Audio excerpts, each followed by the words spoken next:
ഗേ ആയി ജീവിക്കുന്ന ആളുകൾക്കൊക്കെയും അവരുടെ മോഷൻ പിടിച്ചു നിർത്താൻ കഴിയാത്ത വിധം അവരുടെ വിസർജന ഭാഗം തകർന്ന് തരിപ്പണായിട്ടുണ്ട്. അതൊരു പ്രത്യേകമായ നിർമ്മിതിയാണ്.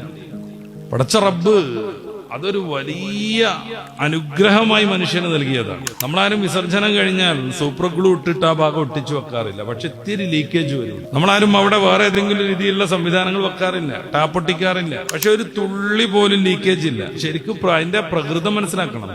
മുകളിൽ ടാങ്കിൽ നിറച്ച് മാലിന്യമാണ്. നമ്മുടെ വീട്ടിൽ നിന്നുള്ള ഏതെങ്കിലും സിങ്കിൽ നിന്ന് പോകുന്ന പൈപ്പിൽ ഒരു ചെറിയ ശുശരം വന്നാൽ അവിടെ ഒന്നിച്ച് മാലിന്യം വരും. അവിടെ അങ്ങനെ നൊരഞ്ഞു പൊതഞ്ഞു നിൽക്കും. അടിയിലൂടെ മാലിന്യം പോകുമ്പോഴും മുകളിൽ നൊരയ്ക്കും. ഇത് മുകളിൽ വലിയ മാലിന്യത്തിന്റെ ടാങ്ക് വെച്ചിട്ടും അതിന്റെ പൈപ്പ് അടിവരെ നിന്നിട്ടും അവിടെ പ്രത്യേകിച്ചൊന്നും സംവിധാനം വെക്കാതെ അടച്ചു വെക്കാതെ ഇരുന്നിട്ടും അതിൽ നിന്ന് ഇത്തിരി പോലും സാധാരണഗതിയിൽ ലീക്കേജ് വരില്ല. അതിനങ്ങനെയുള്ളൊരു പ്രത്യേകമായ കഴിവുണ്ട്. അത് തകരുന്നു, അതിന്റെ നൈസർഗികത ഇല്ലാതെയാകുന്നു. അതോടുകൂടെ ഒന്നിച്ച് ഈ മോഷൻ പുറത്തേക്ക് നിയന്ത്രണമില്ലാതെ വന്നുകൊണ്ടിരിക്കും.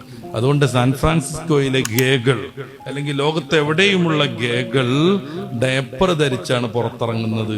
അതിൽ മാലിന്യം കൂടുന്ന സമയത്ത് അവരത് ഉപേക്ഷിക്കും. ഓഫീസുകളിലും പരിസരങ്ങളിലും ഇത് സംസ്കരിക്കാനാണ് പ്രാദേശിക ഭരണകൂടം ഏറ്റവും കൂടുതൽ പണം ചെലവഴിക്കുന്നത്. ഇതാണ് പ്രകൃതിപരം. ഇതാണോ പ്രകൃതിയോട് യോജിച്ചത്? അതിന്റെ പുറമെ ആ ഭാഗത്തുണ്ടാകുന്ന ക്യാൻസർ, ഗുദാർബുദം ഇവരുടെ മുന്നിൽ വലിയൊരു ഭീഷണിയാണ്. എങ്ങനെയാണ് ഇത് പ്രകൃതിപരമാകുന്നത്?